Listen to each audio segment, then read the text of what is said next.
Today, I'm excited to welcome Sharon Birdsong, a seasoned professional real estate investor with a passion for empowering others. Sharon's expertise lies in multifamily real estate investing, and she's here to share her insights and strategies for achieving financial freedom. Join us as we delve into Sharon's journey and discover how she's helping families build a lasting legacy through real estate. Welcome in, Sharon. How you doing today?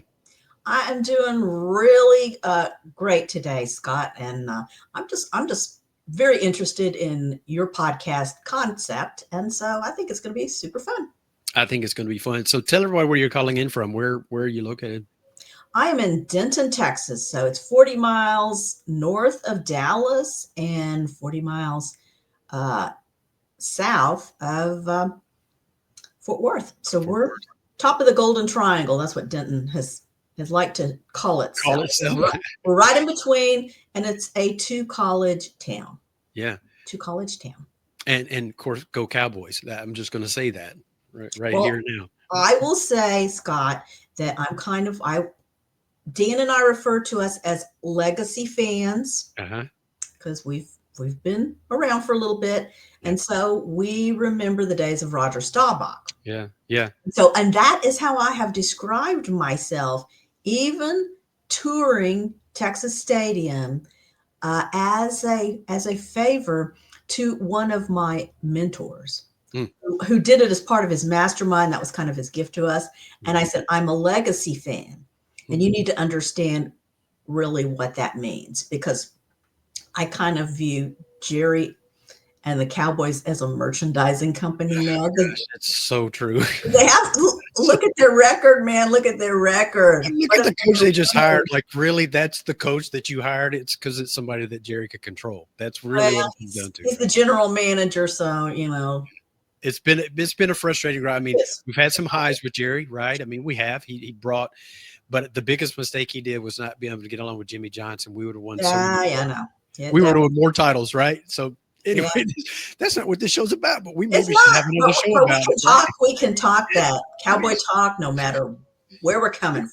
We should have another show about the Cowboys in general. That would be a 4-hour episode, probably. It would be a long episode. Yeah, because we both. So I'll be 53 in February, and I've been a fan since I can remember, and so I've been through it all, just like you. It's like the highs, and we're in these lows, right? Some lows. Oh my God, we're just good enough. They tease us every year. These past several years, it's like we play good during the regular season, except this last season, like, and then we don't finish. You know, it's just been a very frustrating ride to have like a number one offense and a top defense and not be able to even make the playoffs. You know, that kind of stuff. So embarrassing. It's very embarrassing. So in any case, so you've had a really interesting and diverse working career and whatnot, working with nonprofits and governmental agencies.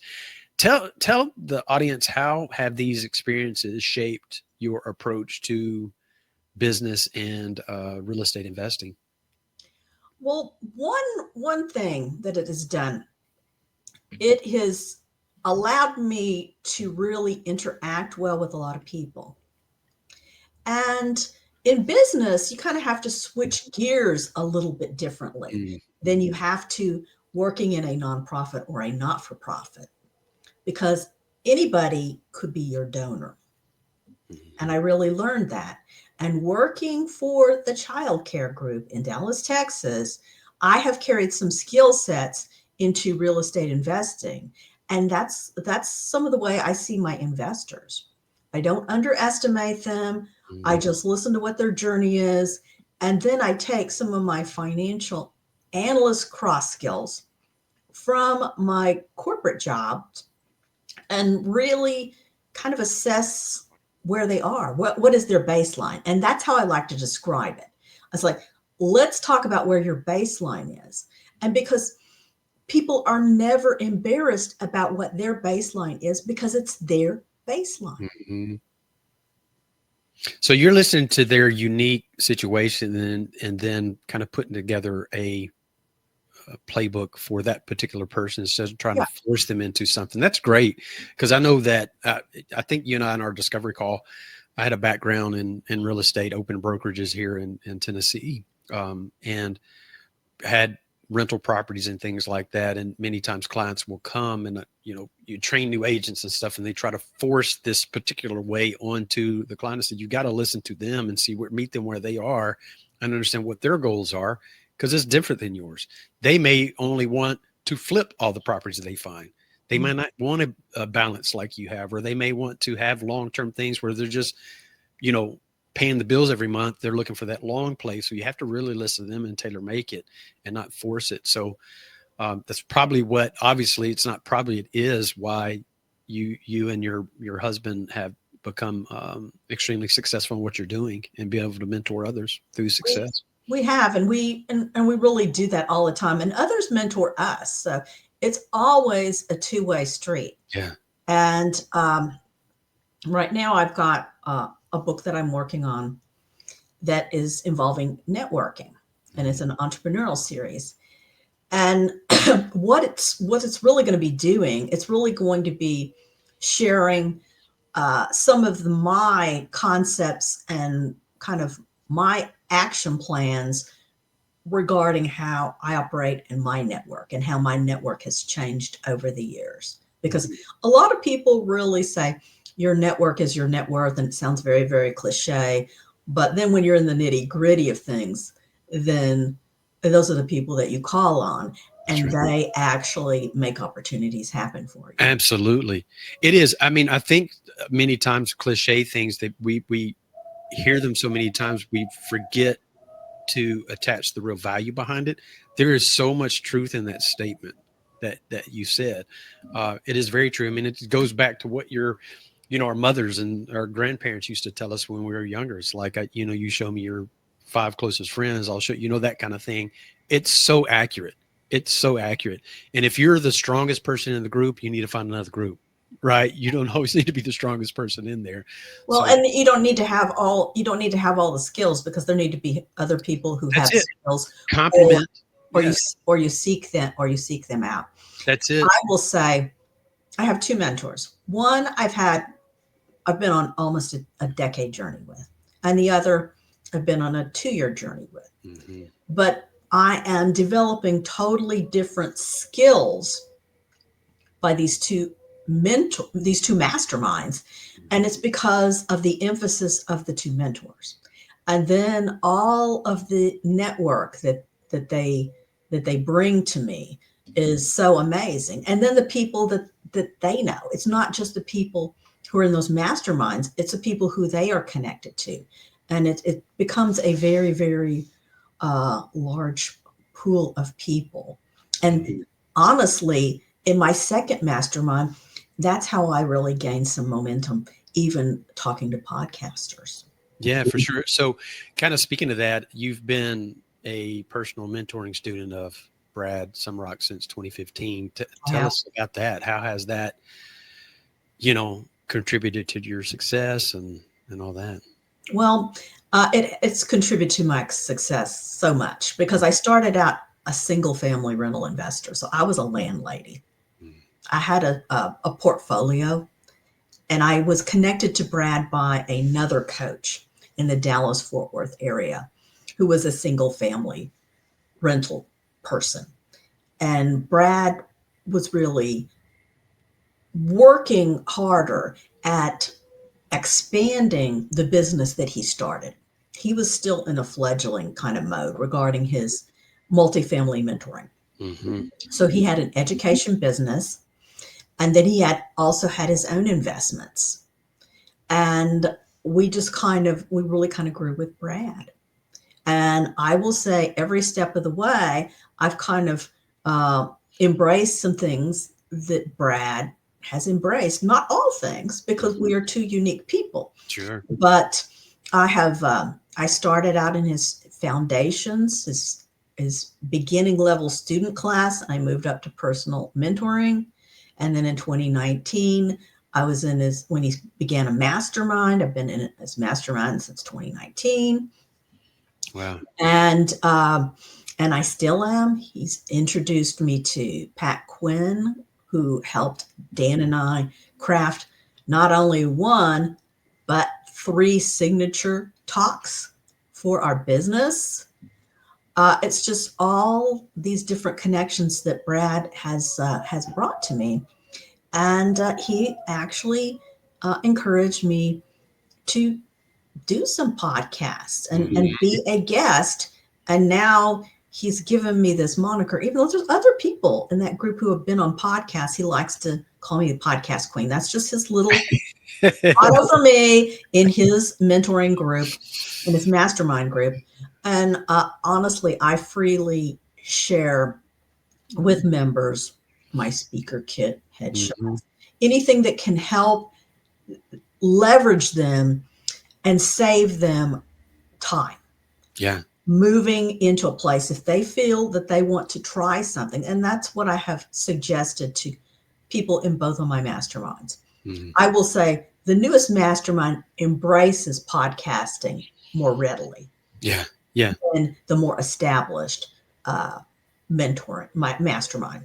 Yeah. And it's just two different cultures, but I share it with people in each one of those so they can save some time. I said, I want you to see yourself in this speaker kit. You are the speaker. And I honestly, I give it away. I just give it away because people have given me so much. They've really given me so much. And, just with the conversation I've had with a friend last week, she is trying to get me in on a virtual summit. She's been on a virtual summit. It's a real estate virtual summit today as a panelist. She's been a panelist and she saw some of the skills that I've developed over this time. She's not in my mastermind. She's in my mentoring community with Brad. And now I've got an appointment set up with Tim. We're just going to talk. We're just going to talk about what his needs are regarding these summits moving forward, and can I assist him in some way as a panelist to have some solid content that will help people make decisions and move forward. Yeah. Yeah. So I love that. And I think when you talked about giving it away, I don't monetize everything, Scott. That's the same thing. I don't either. There's so much content. Like you can find everything that if you hire me as a mindset coach, it's all out there in all of my content. It's just people comes like, I know, I'll tell them that you can find all of my content. You can hire me, but you can find all this. Take your time. It's here. It's there. It's here. But I want it organized and have somebody it's an accountability coach. That's really what, many people need is just somebody, the validation, and the permission on a lot of things. Right. So yeah, I do the same thing. I create my content with no idea of monetizing it. It just happens to do that. Right. So and I will say with the content that I have already put out on my YouTube channel, I have friends and I have associates that watch all my content. Yeah. They've gone out there and they've watched it and they're like, and I'm like, oh, well, which episode did you watch? You go, no, you don't understand. I watched all of it. I'm like, you watched all of it? It's weird. There's a lot of stuff out there. I mean, was it like did you bring in, the meal or the popcorn? Was it like a binge night? I don't know what was going on here. And I like to tease them, and especially with some of my mastermind friends, because I want them to have that really great content. And I've, given them my speaker kit. So let me ask you this. We're talking about, this is a little bit off topic, but you're talking about YouTube. Have you, I'm sure that you have, it always surprises me. I go in and look at my analytics and then, you can drill down. I mean, YouTube, you can drill down super far into your analytics, but one that I always like to look at, cause I'm always curious how people consumed the content, and 12% of the content consumed on my channel is on a TV screen, like an actual TV screen. And that's weird to me to think that somebody's watching me in their house as their family's doing whatever they're doing, like it's Netflix, it's just the weirdest thing. But I do the same thing, Scott, because it's comfortable. I want to be on my comfortable couch. Same. And I look at myself, which is really weird. I mean, honestly, it's really weird because I'm looking for content. I'm looking to make sure I have a different look, Sure. but also now I'm even doing little odd things like my mentor Brad, and I will share with your audience. I'm even like looking at my teeth. So going to the dentist to get a whitening job. Just yeah. What are you All those bringing? You know, Yeah. bring your best face, bring your best teeth. I'm really working on that. But now I thought Brad was silly when he was talking about that, but I am in that place now. Yeah. Yeah. And it's not as silly because I'm being a little OCD with that stuff. We talked about that before we were We did recording. talk about that Yeah, before. that's funny. That's That's funny. an area that I'm kind of doing the drill down. Yeah. And my dentist is working with me because, you know, your teeth have memory, and so they shift. And Mhm. some of us did not use that retainer like we really should have been. The teeth are moving, they have that memory. And so then you got to get a little tune up. So That's right. go into an Invisalign. There. Oh, really? That's good. My son just came off of that. My daughter's got the Yeah, traditional. yeah. Brad did it. Brad did it. My mentor, my first Yeah. mentor. So he's done it. And so we're gonna do the winding, then we're gonna do the Invisalign, and have the discipline. Yeah. Have the discipline. That's the part of This it, right? Yeah, that's the part of it is the discipline of it. I'm over 50, so I can have that discipline now that Right. I didn't have when I was younger. Or And you hope to have the discipline now, right? Because hope I am determined to have the discipline now that I did not have in a younger day. you spoke it. I'm going to clip this portion out and send it to you, and you play it to hold yourself accountable. How about that? I know. Well, I will. I'm like, oh, I told Scott that. I Yeah. told Scott, It's out there in the universe, so you have to do it now. it's out there. So, yeah, so you co-founded with your husband Dan Excalibur Investments Mhm. of Texas LLC. How has your partnership contributed to your success in real estate? What's it like working together, and tell us about that? It is always interesting. I'm telling you, it is never a dull moment because Dan and I have different skill sets. Mm. And, being a husband and wife team, and we're not the only husband and wife team we know. Yeah. But I will say, because we have different skill sets and we look at things differently, because Dan, it's like all about numbers. Mm-hmm. And I like to drill a little deeper. And I'm the person who has a very intuitive feel regarding people as well. Mm-hmm. And so I utilize that in our business. And a lot of times, not so much because we've had this proven track record and we've created more than one company together. Mm. At first, it was kind of like a negotiation with Dan.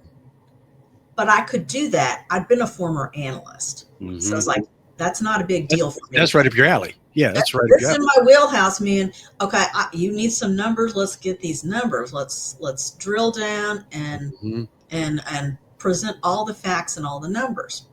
Well, as time has gone on, and we started our real estate journey way back in 2005. So, and we started that first. Been in it, girl. You've been in it for a minute.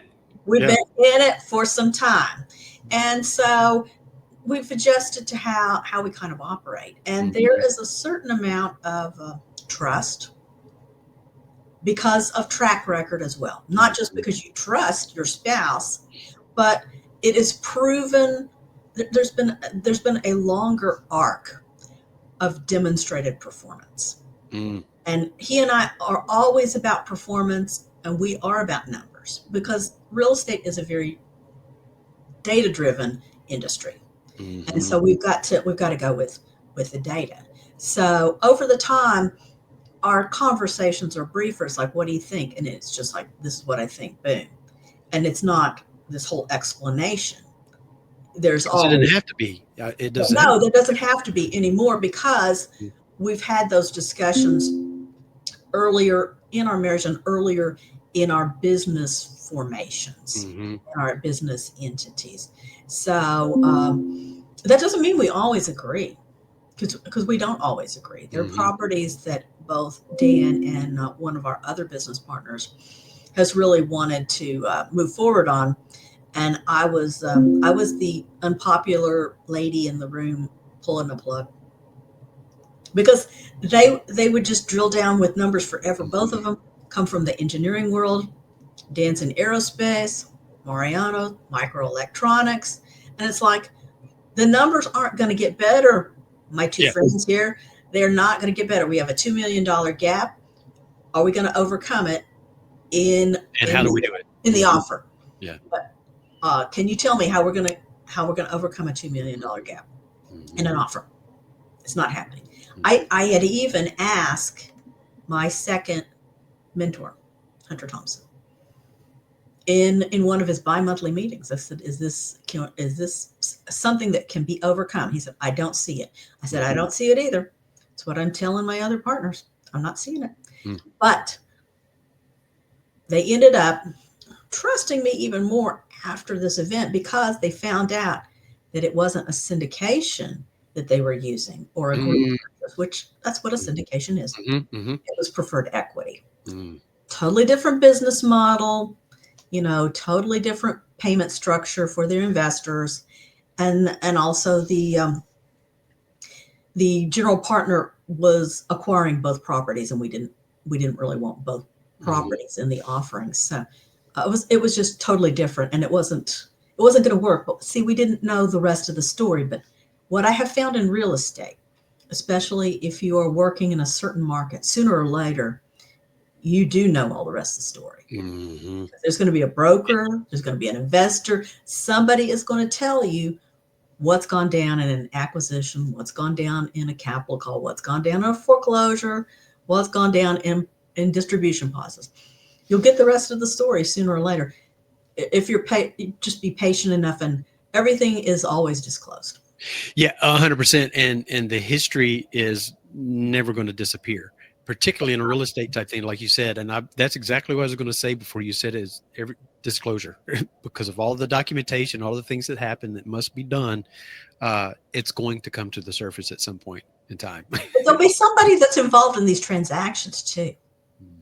And that's how I get kind of the covert information, because there's real estate is full of people. Yeah. Real estate. Insert adjective before people. Well, real estate doesn't make its own transactions. People create transactions. That's correct. And when you know enough people in the industry, either they know or somebody they know knows the rest of the story. The rest of the story. They do. Here's the rest of the story. So this is, kind of dovetails into kind of your statement just there. What are some of the biggest challenges you faced in your investment journey, and how do you typically overcome those?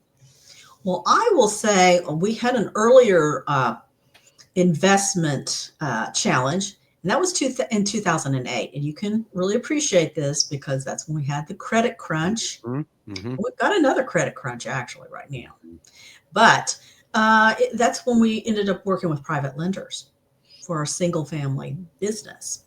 And we made other people money. They, instead of the bank, chase it up. We don't want to work with you. Okay, sorry. My neighbor, who is a nurse, and she's good working with me. And my friend, who is a computer scientist, he's okay working with me. And his neighbor, who's a banker, yeah, he's good working with me. And my father-in-law, yeah, he's good working with me. So all these different people, they're the bank. And so I made them money. That gave me a lot of joy making them money instead of my bank. So I was like, hey, blow you off, fine. Yeah. And after that, I've worked with community banks as well, moving forward. And I have not. I work with Chase for my personal, so ease of transactions, that sort of thing. But I've had multiple community banks that I have worked with because I have multiple entities. I still have some LLCs that are just passive investment. I have an LLC that is also for future general partner properties. I'll be working with a team on. And so there's a lot of banks in this mix, but they are community banks. Because they will provide the service that I'll need when I need it. Well, also too, I find like the same Chase for all of my personal kind of stuff. He's a transaction, whatever. But when I'm helping a client, or when I helped a client in the past, I'll always try to go community banks or, things like, because they will actually look at the file, look at the person, and hand, do the process as opposed. They still have to punch things in to look at credits and stuff like that, but they take more a human approach to it.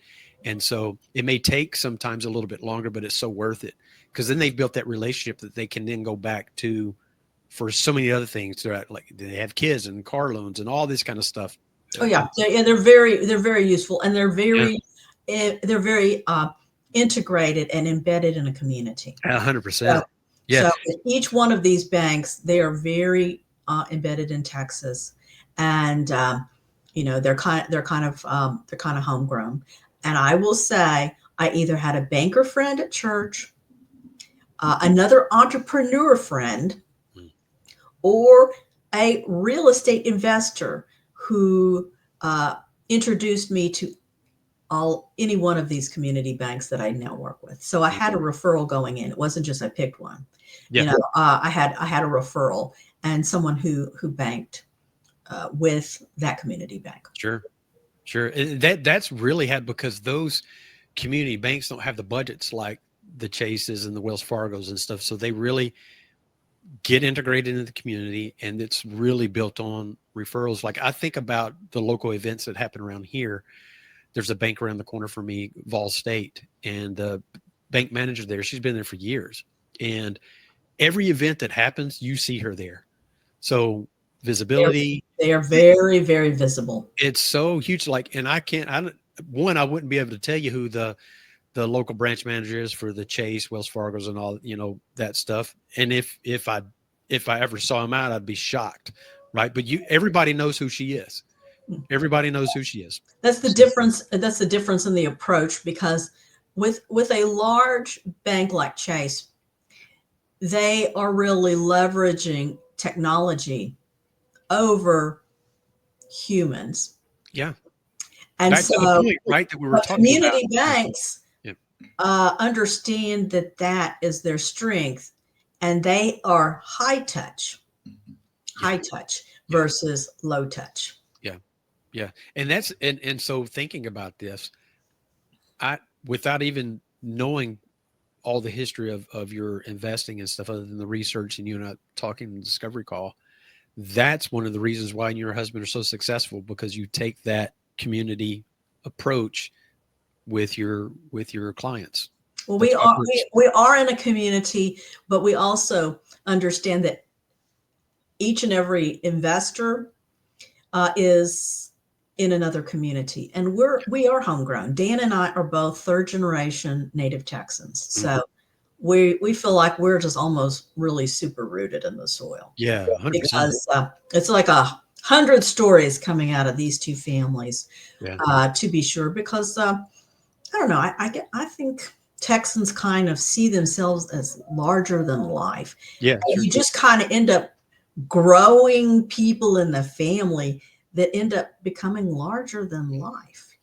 They just, because there've been other people who've been like that in your family. And so you don't really spend a lot of time thinking small, because you've had so many people in your life who haven't thought small, leveling you up. And so that's the thing, like you think about, you're talking about everything's bigger in Texas, right? And that made me think, like, if you talk to anybody around the world and you said the top 3 things that come to your mind when you hear the word Texas, what is that? There, somewhere in the top 3 is going to be everything's bigger, tough and gritty. You know what I mean? There are things, and it's really hot. That probably might fall in there somewhere.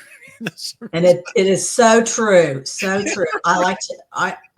The older I get, I just like to kind of escape. I'll be honest. It's like, go to Wyoming or go to Colorado. Just, go a little farther north where it's cooler, because I just don't have quite the heat tolerance I did when I was a kid playing in my mother's backyard. I don't have the heat or cold tolerance anymore. I feel like I'm 90. And we were at Circuits of the Americas I think it was 3 years ago now, for an F1 race. My son and I are huge F1 fans. Oh. And it happened to be the hottest F1 race in Texas at Circuits of America, like in the history. When we were there, it's like we would pick the time that it's like we're walking on the surface of the sun. This is amazing. And if but the listeners don't know, Circuits of America, there's no shade areas for you to sit in. There's no No. trees. They don't have any covered areas. The only covered area you get is if you crowd yourself under one of the grandstand bleachers. That's about it. It's all concrete and pavement. You will fry, and we fried. So Well, I will say, and that's why some cities like Dallas have had more of an initiative to plant trees. Because I will tell you, I have had multiple decades of experience working in downtown Dallas in my life. Early 80s, they weren't really all that interested in it.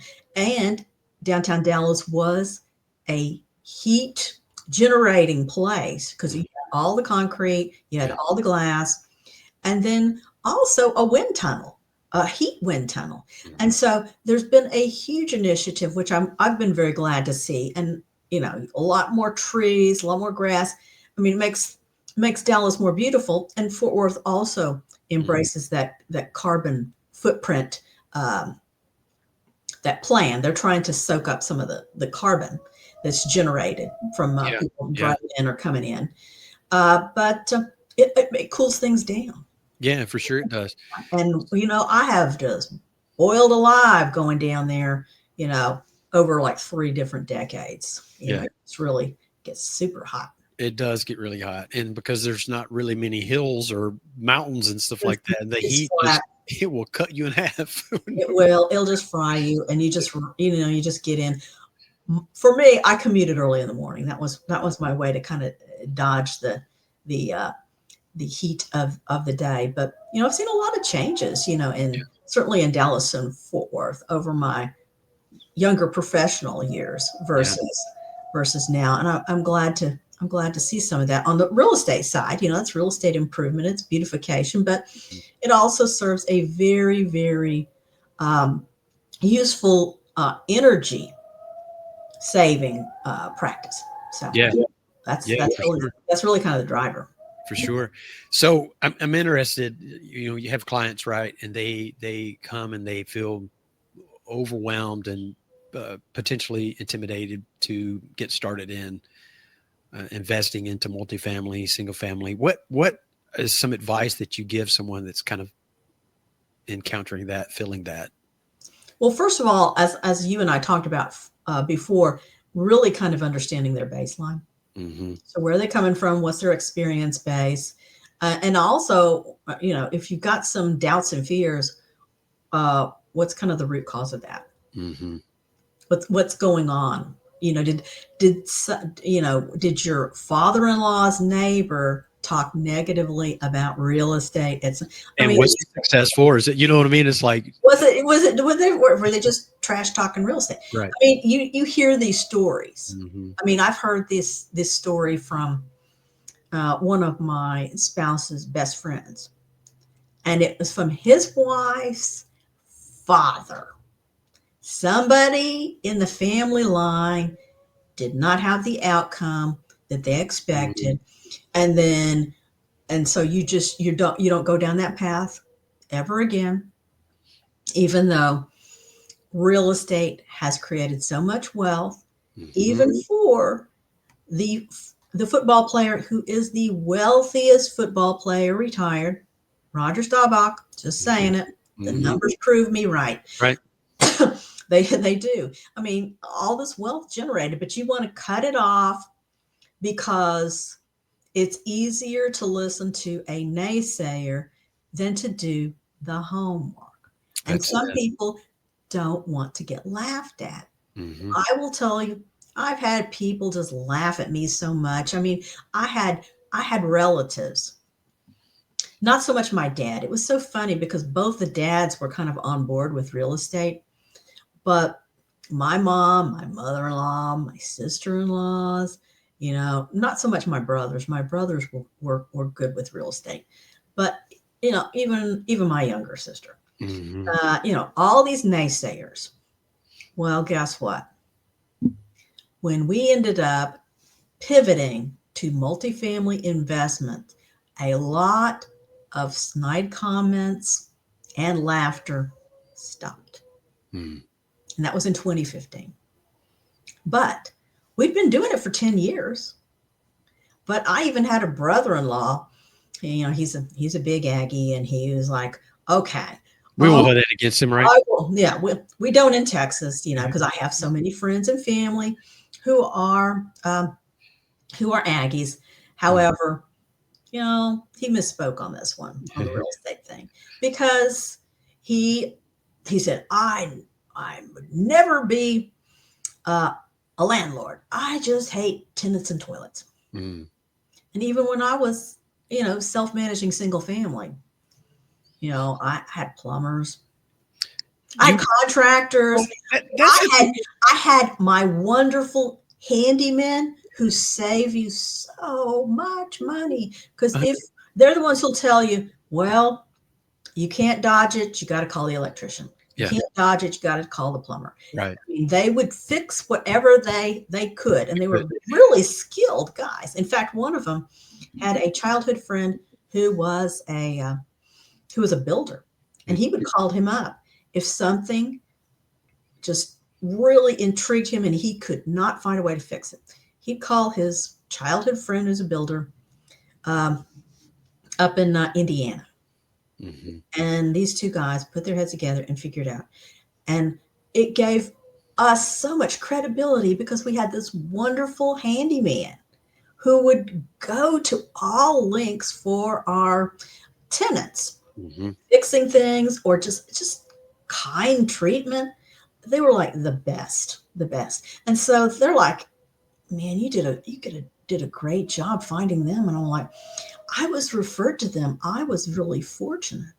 And at that time, I was referred to handymen through my church. They didn't live in the same place, but the United Methodist Church, there'd be another United Methodist Church, and I'd find somebody who knew somebody, and I'd have a conversation. I ended up with these wonderful handymen who could fix anything in a church. They could fix anything in our single family homes. Mm-hmm.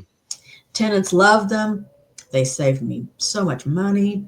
It was like really awesome. I think that's how I survived self-managing single family homes, because I had people like that on my team. Well, what I find interesting is I'll have people say that, particularly when I was investing, like you guys, they would say, oh, I don't want that type of property. I would just want to flip it because I don't want to have to deal with calls in the middle of the night. Because that's a common thing that people always say when you Oh, yeah. talked about dealing with toilets. Like, first of all, when I managed them myself, how many times did I get that? I could maybe count on one hand how Yeah, you often don't. it happened. People just deal with it, right? And they get, hey, I had to do this. Can you whatever?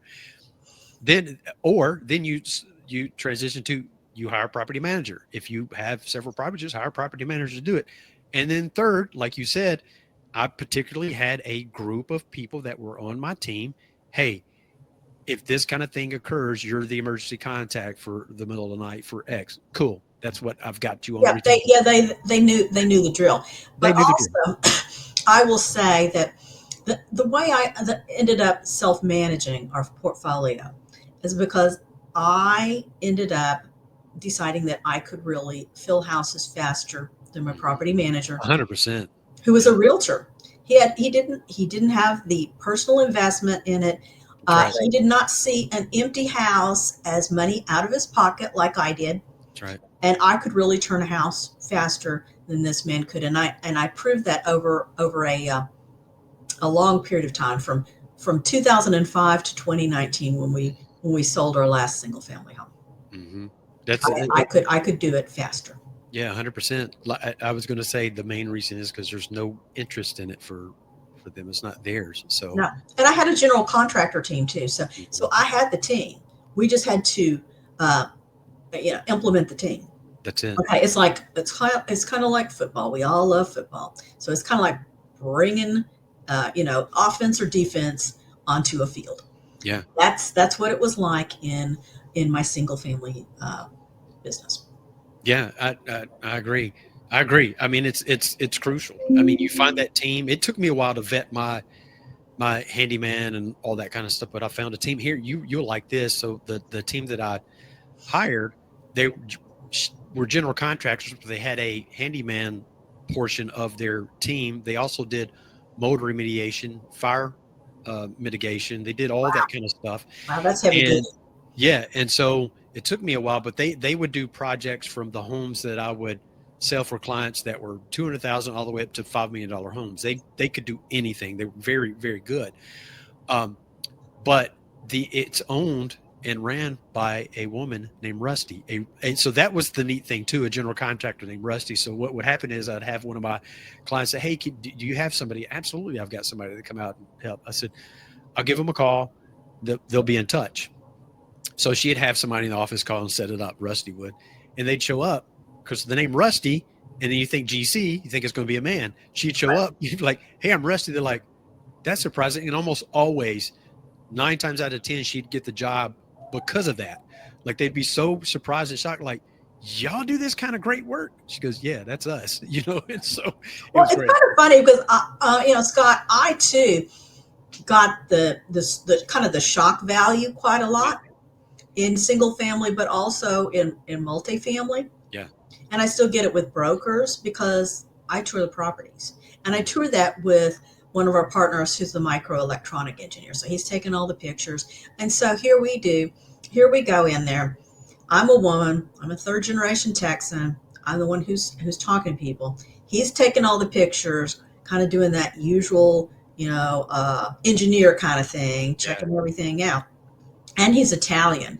And so we just throw people off because we are not at all what they expect. Normally they expect people who are kind of more like my spouse, who's the aerospace guy. So they really kind of expect that a little bit more.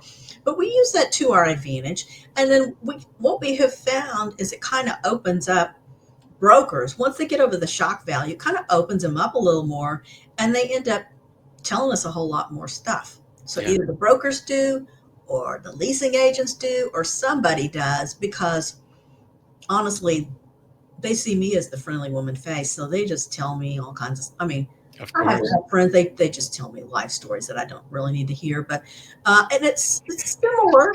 It's similar in real estate. I have been told some things that are like, wow, that's a surprise. I think that's impactful. And here, one of my partners is over on the floor. You got to pick that guy up because he's like, "Did they really just tell you that?" I'm like, "Yeah." Well, you know why they do it? They do it because when you think about a financial thing is very emotional, right? Which that gets a lot of people in trouble too when they tie emotion to a business transaction. That's a whole nother conversation. Right. But they've exposed a lot to you, so they feel completely vulnerable. The same thing when I train physically, personal training clients.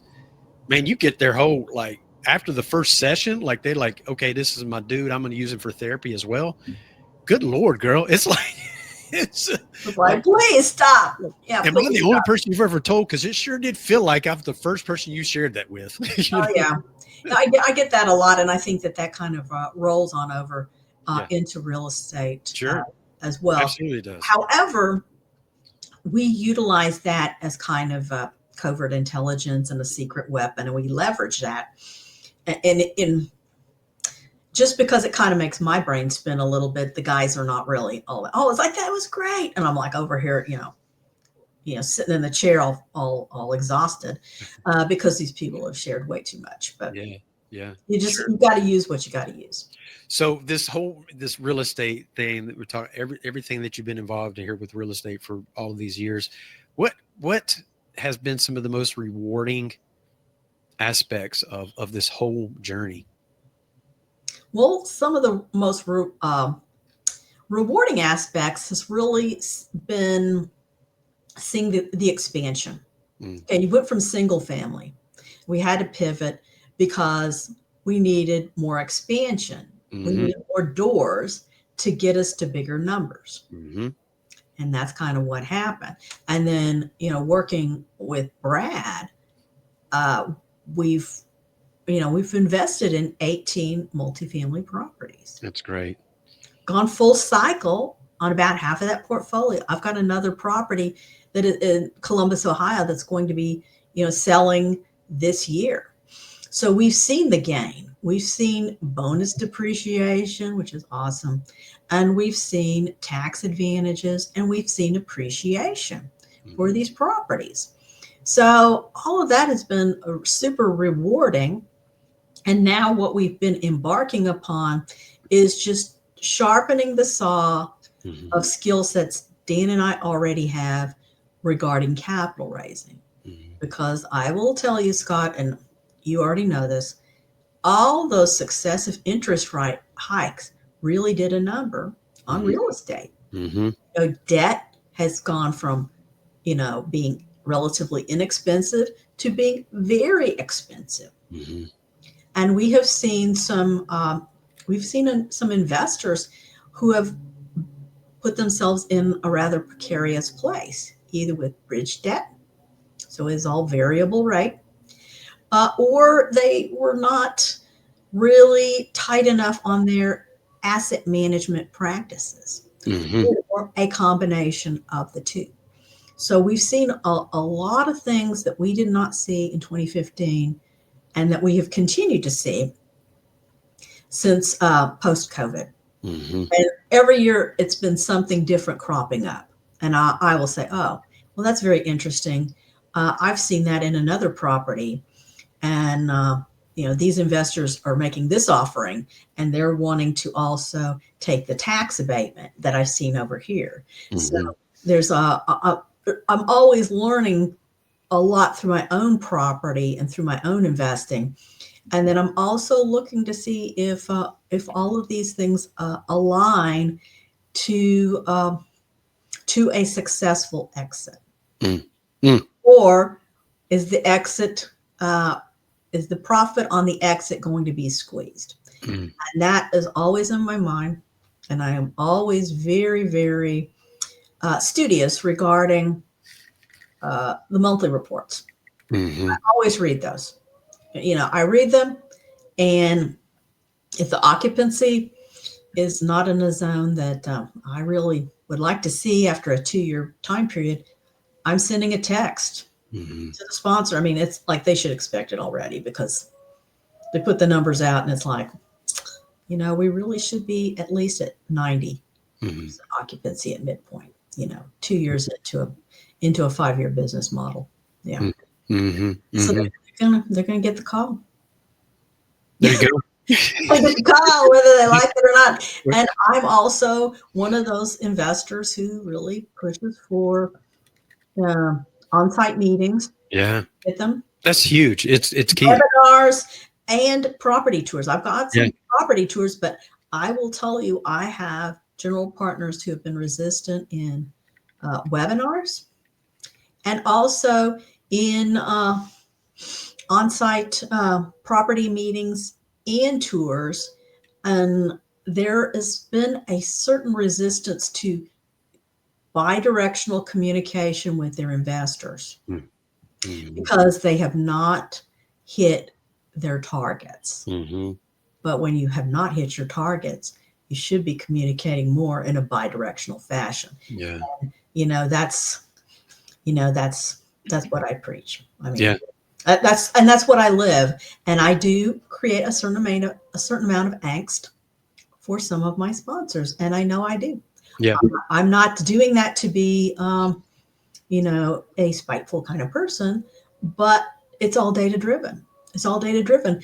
What are the numbers telling me? Well, what the numbers are telling me is that I need to communicate with you because the numbers are in this zone. Mhm.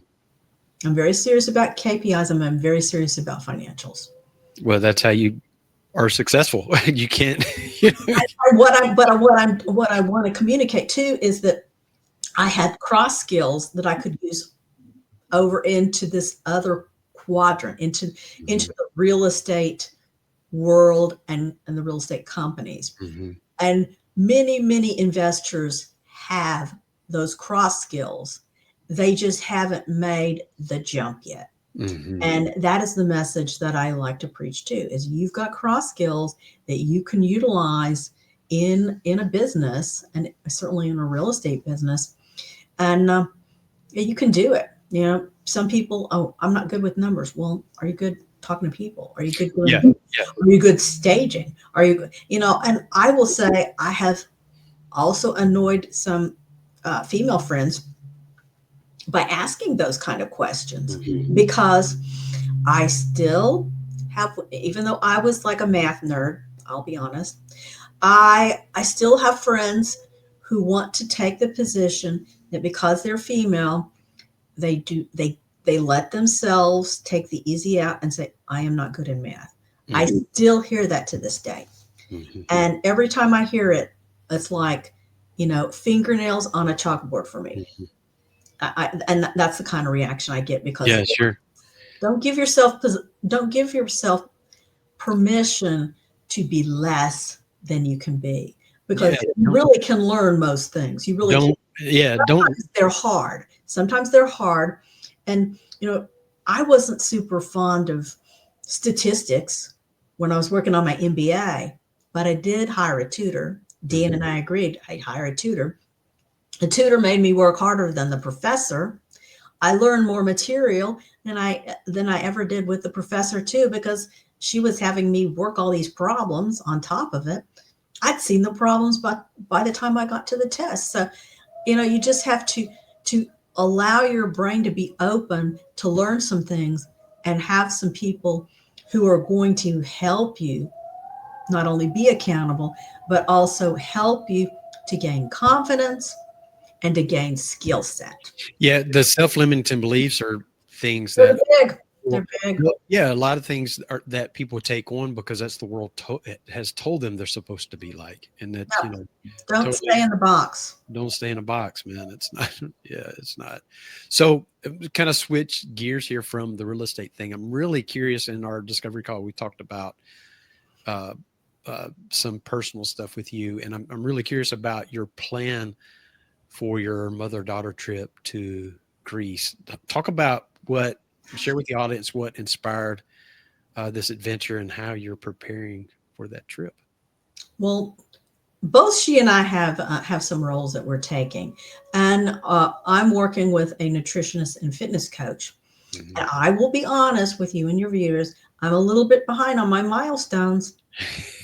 I am. I'm a little behind on that. But the So first part of it is recognizing it. So I you have do. the baseline, Yeah. baseline even for me, and for my fitness goals, and where I am with my stamina and my weight, my body composition.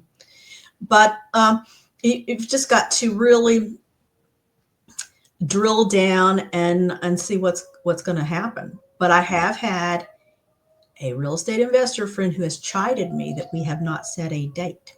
Mm. I That's know it's that's that's a big thing, yeah, because then you not a don't have. smart goal yet, because you haven't set the date. That's it. Yeah, so I will say I haven't set That's why that. you're off task, is because you don't have a date out there.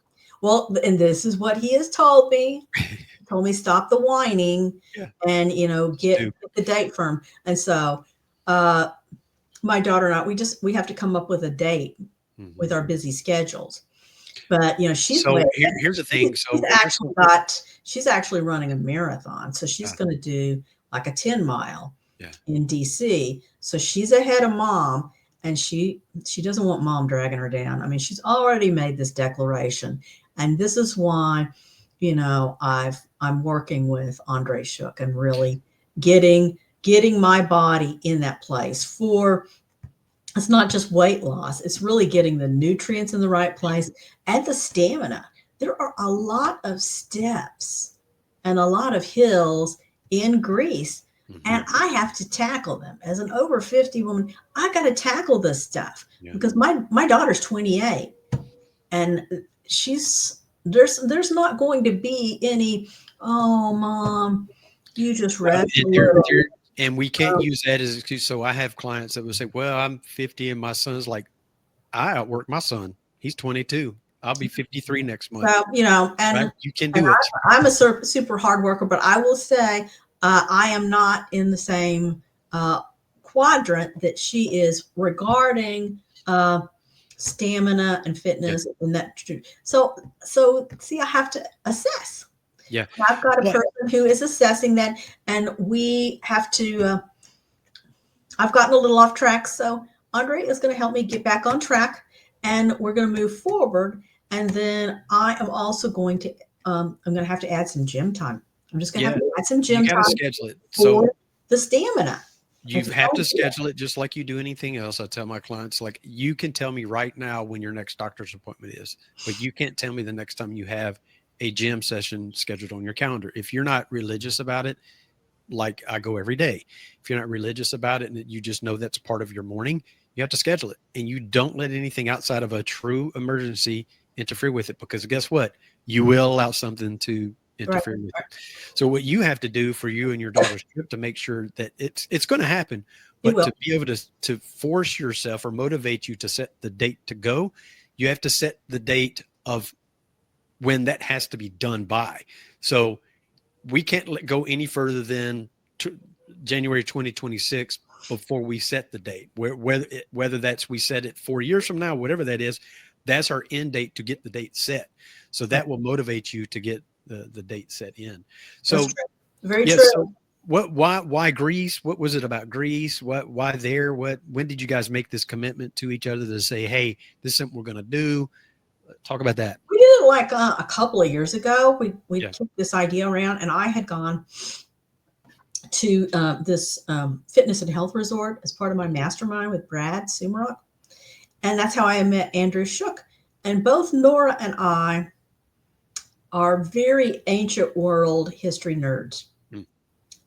We are just drawn to ancient history. So I could see where we've got Greece and going to Santorini and doing all these different stuff. And there might be another ancient civilization we want to go check out. Now, Dan kind of likes it, but he is not as over the top as we are about that. So we decided this would be a great mother-daughter trip. And we also, check off the bucket list for an ancient civilization. Well, ancient civilizations don't have the same modern infrastructure either. And so it is requiring some different things of me physically. I've just got to make it happen, Scott. I mean, that's Bottom line, just got to do it. You got to do it. So you need to take the advice you'd give your client on acting on a property. I know. You got to do it, right? So you got to take your own medicine. You got to take.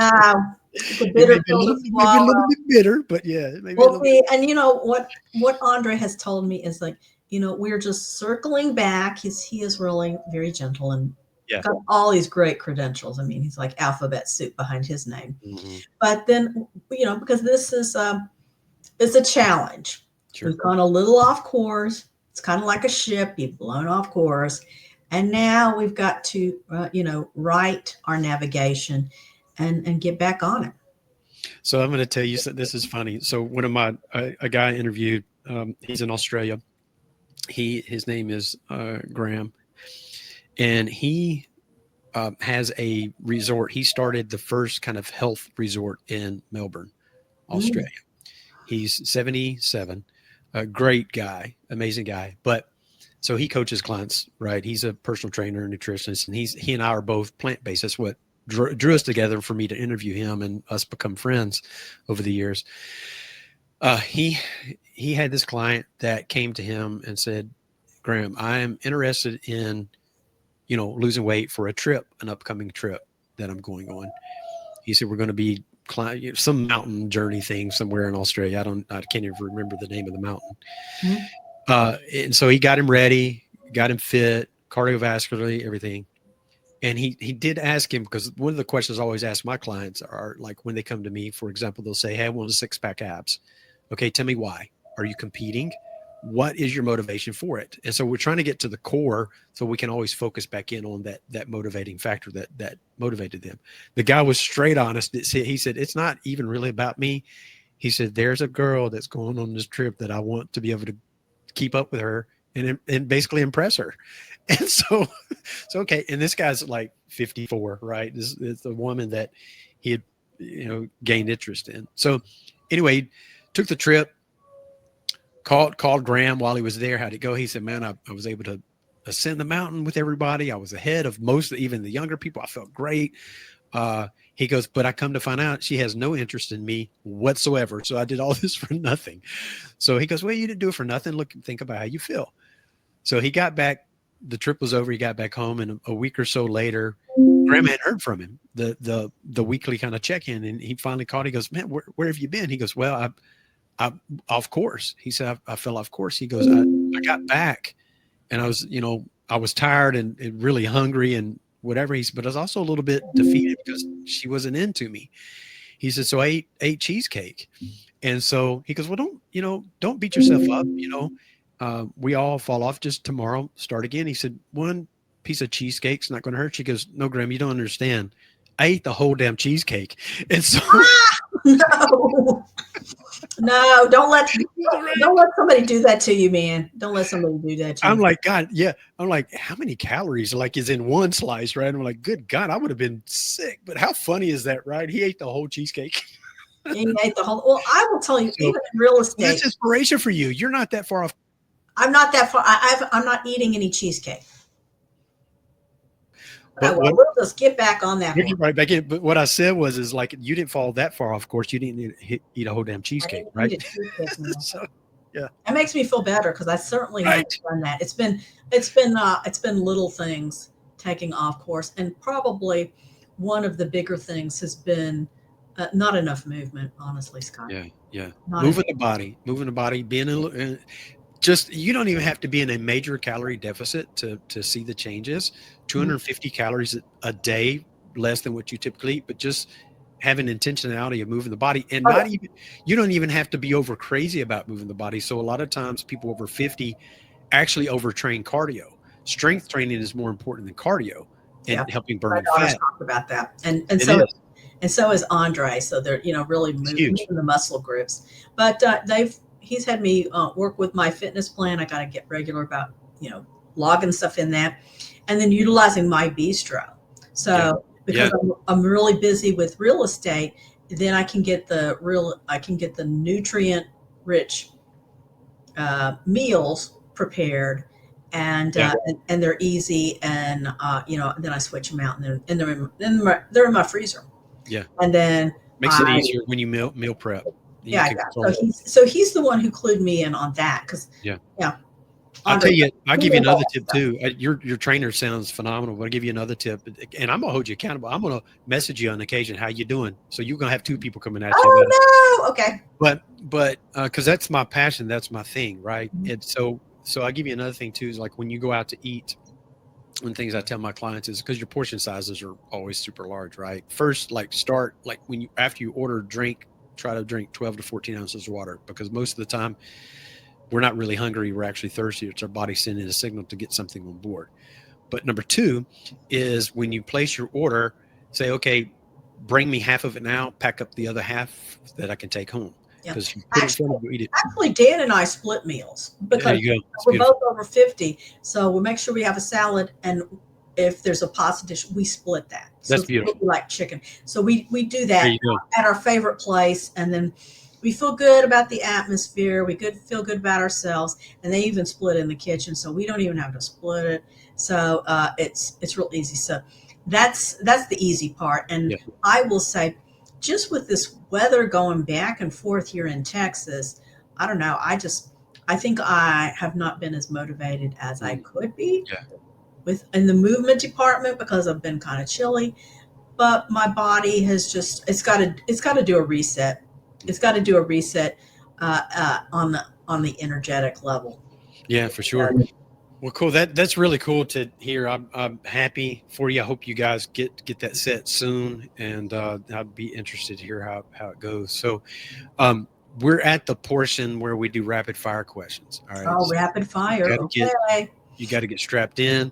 This is the hardest part of the show. So you ready? You ready for this? Okay. All right. Early bird or night owl? I would say early bird.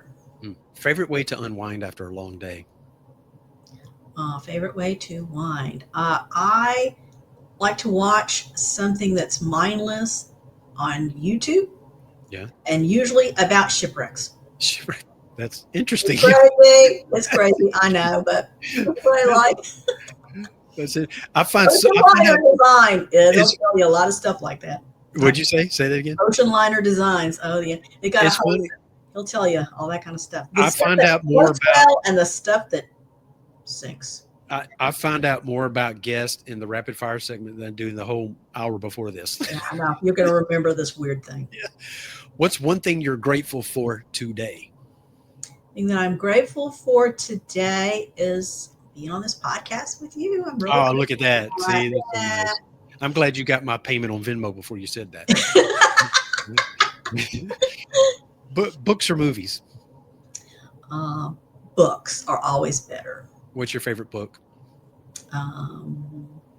My favorite book is a Jane Austen book, not Pride and Prejudice, I thought that's but where you were going to go. Yeah. Persuasion. It's her last book, and it's a book of second chances. That makes serious stuff here. Second chances. If you could have any superpower, what would it be and why? The superpower would be, I kind of like my superpower. I like my superpower of intuition. But I would say if I could amp up my superpower of intuition more, that would be super fantastic. That would be dangerous. That would be dangerous. It would be. It'd be like Zeus and a thunderbolt. Yeah, right. Mine is very easy. I just want to fly. I think it'd be cool to fly. Flying? Yeah, flying would be cool. That would be kind of cool. So what's your favorite thing about working with your husband? I trust my partner. I don't have to think about do I trust my partner? I trust my partner because he's my life partner and he's my business partner. That's big. It's big. Oceans or mountains? I like oceans. Dan likes mountains. Interesting. Yeah. What's one thing you're still hoping to learn or achieve? I am hoping to go to Raffles Hotel in Singapore City. And why I want to go there is because lots of famous people have gone there, movie stars, writers, and I would just want to soak up that energy. I was about to say this. Energy of being there. And it's like, hey, I have arrived at a goal and I am in the company where I'm in the company of a place that has housed great people. Greatness. Yeah. And they have their own historian who's, how cool is that? Yeah. Their own historian. Yeah, that's awesome. Yeah. Now you'll remember that too. Yeah, absolutely. What's your favorite quote or motto? My favorite quote. Well, my favorite book as far as ancient wisdom is Meditations by Marcus Aurelius. It's such a good one. I'm a modern age stoic at heart. Yeah. I just really am. So I guess a favorite quote would along those lines probably would be carpe diem. So you got to seize the day. That's it. Yeah. So simple but effective. What's one thing that most people don't know about you? That I've been a trumpet player. God, the layers keep coming back. I know. Yeah, Scott, you made the decision. Okay, you have me on your show. You like jazz, like Miles Davis trumpet, or what are we talking about? Oh, I do like Miles Davis. I like Miles Davis a lot. And being a Dentonite, and we are one of our two universities is the University of North Texas. Home of the Grammy Award Grammy Award 1 O'Clock Lab Band. You got I didn't know. We have it here, University of North Texas. I'm an alumna, and we love our jazz here. We have a jazz fest in Denton because we love jazz so much. But I even had a trumpet teacher who was in the 1 O'Clock Lab Band at one point in time as a graduate students. So I will say the other kind of trumpet that I do love, and it's because of Dr. Leonard Candelaria, my trumpet teacher, is Maurice Andre, classical trumpet. And at one point in time, Winston Marcella was playing classical trumpet artist. One point in time he was, before he went back to the family roots, went back to jazz. What is your biggest dream or aspiration for the future? Wow, I have a lot of big dreams. My biggest dream is to have multiple events, family events, where we go somewhere really fun and exotic, and we are making memories. Mhm. And I've heard one of my LinkedIn companions referred to this as best day events. Mhm. So I would like to be responsible to create multiple best day events for myself and my family. Mm. I love that. Yeah. That's great. I think that, they call them yes days as well, right? Or best days. And I will say, Jesse Isler calls it Kevin's rule. Oh, So it's the Kevin's rule day. So it's like the crazy thing that everybody ended up doing that they're like, wow, mhm. that was that was the most memorable thing that I did. And you always remember what it is, and you remember what you were doing, and you remember who you were with. It's a core memory. It Or leaves an indelible mark on your conscious and Mhm. subconscious. So for the listeners who are excited to learn more about you and your work, tell everybody how they can find and connect with you. Well, I do have my website. So it's www.excalibur, and it's spelled EXCALIBRE Texas.com. So ExcaliburTexas.com. That's the website. And I am on LinkedIn, I am on Facebook, and I am on Instagram. So I'm a very social kind of woman. I have some posts. I found Scott and I found each other on social media. Mhm. So we like to be out there as well. And yeah, you can find Scott, you can find me, and you can find my company and the website. And I'll link all of her contact information into the show notes, whether you're watching this on YouTube or getting it through Spotify or whatever, it'll be in the show notes there. And so finally, as we kind of wrap up our conversation today, what are some final words of wisdom or inspiration you'd like to leave with the audience? I would say get started. Determine your goals, make them smart. So a lot of people know Smart goals. Yeah. make the smart goals. And Scott was already trying to push me on my smart goals in the fitness and nutrition, and you guys heard it. So you saw it, you heard it. He was pushing me in that direction, and I knew what he was doing. But yeah, you do that in the quadrants of your life. Mm. And one of the things that I've heard my mentor Brad talk about is kind of more of a Tony Robbins concept of a wheel of life. Mm. So if you want to kind of think about all the different quadrants of your life and think about what's going on and kind of shape, you put it into like a pie. And then you can really kind of quickly tell if you're a little underdeveloped. Mm. Like I am a little underdeveloped on the personal life side because my daughter says, "Oh, mom, you just think business." I do think business a lot. I really do. But I need to make that pie portion a little bigger.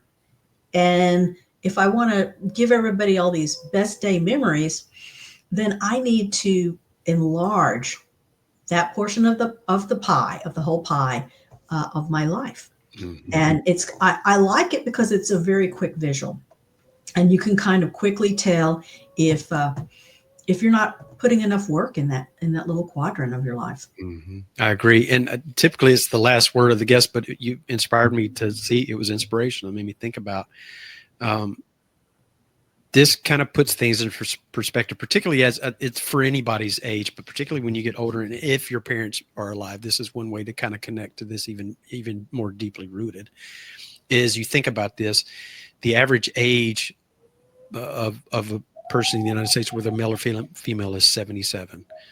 For a man, it's 78. For a woman, it's 80. My mother is 77.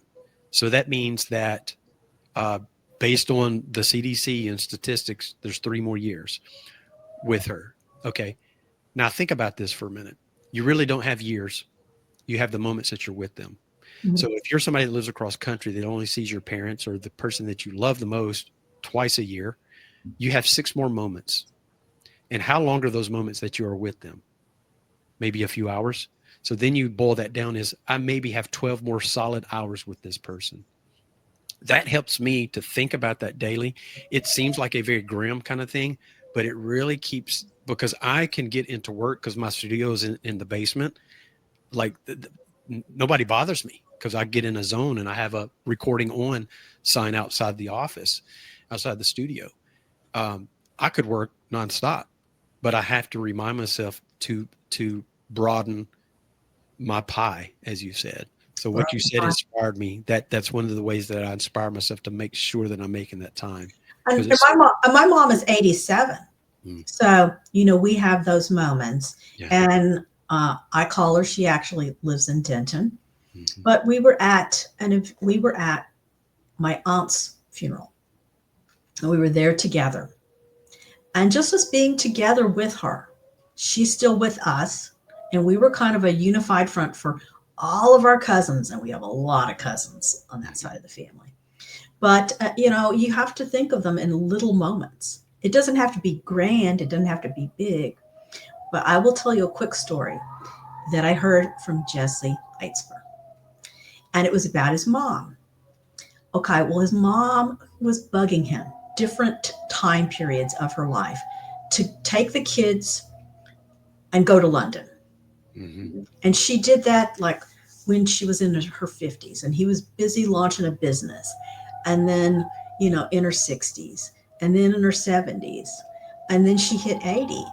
And then Jesse said, "Hey, Mom, I think I've got some time freed up. Mhm. Let's go." And she said, "Son, that season has passed, Mhm. and I am no longer the woman I was in my 50s, my 60s, or my 70s. Mhm. I'm not strong enough to go with you now." Yeah. And that just broke my It's heart yes. hearing him record that. It really broke my heart hearing that. And That's something to be mindful for all of us, you and I, and the audience. Jesse is amazing. If people don't know who he is, follow him on social medias. He's an entrepreneur, author, amazing guy. And it's, And married to Sarah Blakely. yeah, yeah. Itzler is how you just look him up. Yeah. But he has such amazing stories. He's like the story of meeting 50 Cent and all that. He's got so many great stories. He's He's, amazing dude to he's a follow. wisdom creator. Oh, man. I follow him on Instagram, and Yeah. I listen to his wisdom of that morning. He's so good. He's a modern day philosopher. He Yes, truly he is. really is. He He really is. really I is. love that how he breaks it down. He does. Very simple, but deep, Yeah, he's very good. Really like him a lot. Well, And I've that's, been at an event with him. oh, yeah, to be in the same room with him, I would be thrilled just It's because great. he's an It's amazing very guy. cool. Thank you guys for tuning into the episode of Reinventing Life After 50. And this is always to your health and wellness. Bye now. Bye.